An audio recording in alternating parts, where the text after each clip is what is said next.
What if I told you that America's first post-war production sports car wasn't the Nash Healey or the Corvette, but rather this unassuming and entirely forgotten little thing called the Hotshot, made by an independent manufacturer that was only around for a little more than a decade before becoming pretty much just a footnote in American automotive history? And what if I told you that there's more to this car than what initially meets the eye? This is the story of the goofiest sports car ever made, the Crosley Hotshot.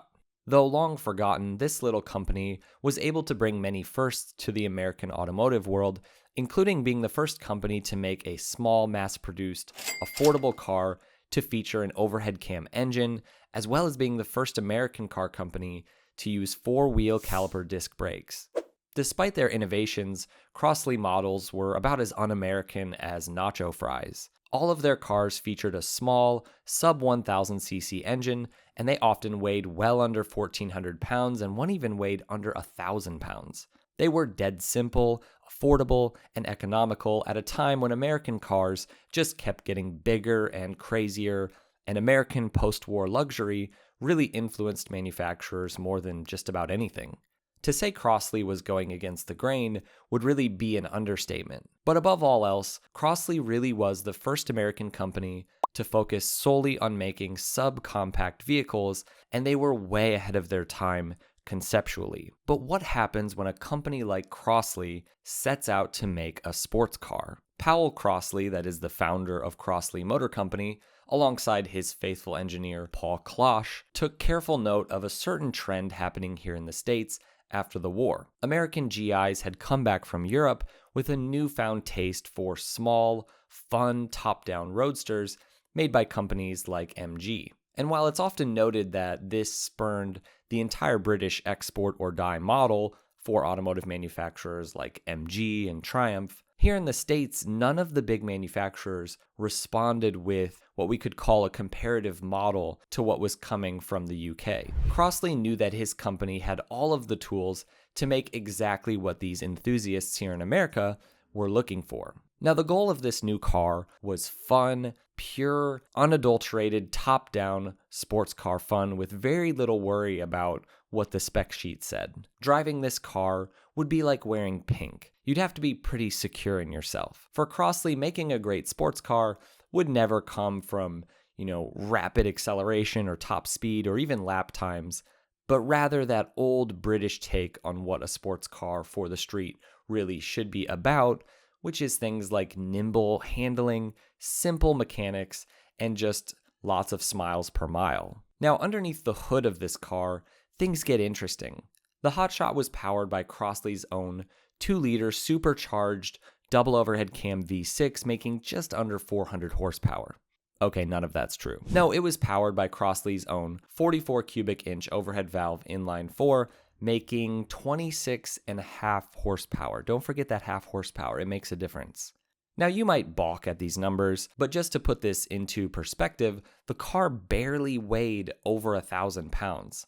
That doesn't mean that it was a fast car. It still had a lower power-to-weight ratio even than the later Frog Eye Sprite, which in and of itself was a categorically slow car. But paired to its 3-speed transmission, the Hotshot was somehow able to hit 77 miles per hour and could do 0 to 60 in under half a minute. Okay, again, meager for this time, but fast enough to get you pretty much anywhere you needed to go. It rode on 12-inch wheels, giving the car a total go-kart feel, and in the October edition of the 1949 Mechanics magazine, Tom McCahill, a clear man of culture, called the Hotshot one of the 10 best sports cars on the market. And I love this photo of him driving it where apparently he's going 74 miles per hour, but it looks like he's doing about 12. Now the question is, did anybody else agree with him that this was one of the best sports cars in the world? The answer is no. And Hotshots never sold in droves. But this guy really did get what Crosley was trying to do with the Hotshot. The question is, was there really something about this car that made it special as a sports car? Hemmings has a really great article on the Hotshot, and it notes that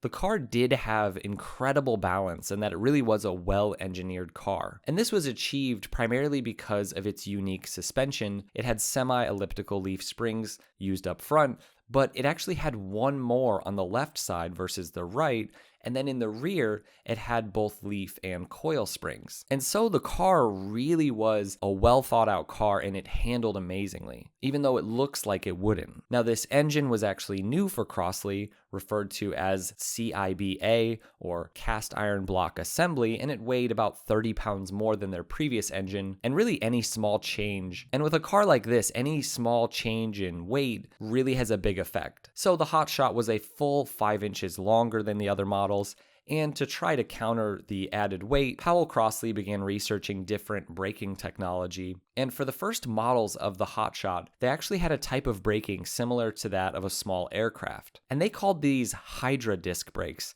which actually worked fantastic, giving the early Hotshots an even sportier feel than the later models. As we all know, going fast isn't really about how powerful your car is, but rather how powerful the brakes are. It's not about how fast you can go, it's how fast you can stop.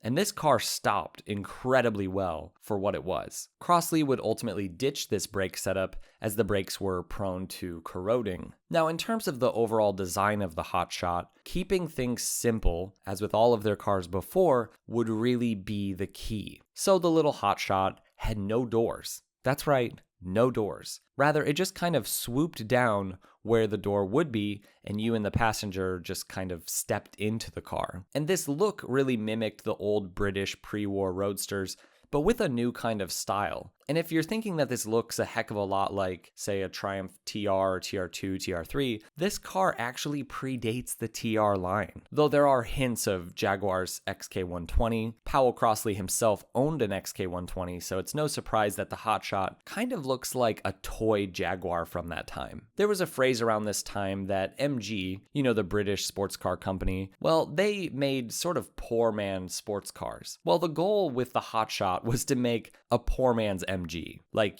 choosing Goodwill because you can't afford Walmart. In developing this kind of ridiculously affordable sports car, Crosley's previous models actually gave them a bit of an advantage. The ability to implement lightweight materials into their production being one of the main things that helped with this car.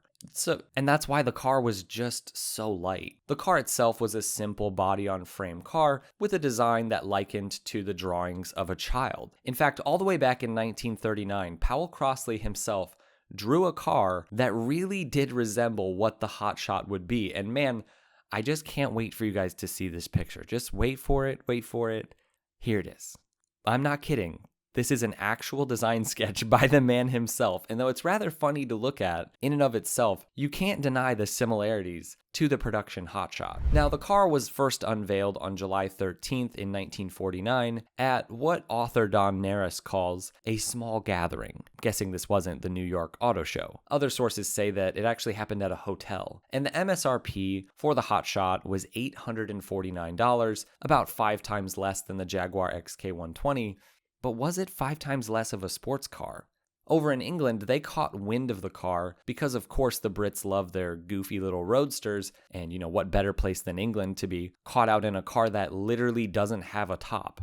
Some hotshots would make their way across the pond to British enthusiasts under the badge Crossmobiles, as they didn't want to interfere in terms of copyright with a British company of the same name over there. In total, about 25 Hotshots were sold. It wasn't a huge success, not the kind of numbers you want to see when you're building, a really small affordable car with very low margins. And in the end, Crosley would go out of business in conjunction with the end of the Hotshot's life. Now, I'm sure you're wondering, did anybody race these cars? Well, the car was actually designed with racing in mind, believe it or not. It was incredibly simple to strip the car down and have yourself a race-ready track car. And so during the early 50s, Hotshots established their dominance in 750cc H-modified sports car racing, securing victories in 10 out of the 12 SCCA West Coast races exclusively. Additionally, in 1950, a Hotshot clinched the overall victory at the inaugural Sam Collier Memorial Endurance Race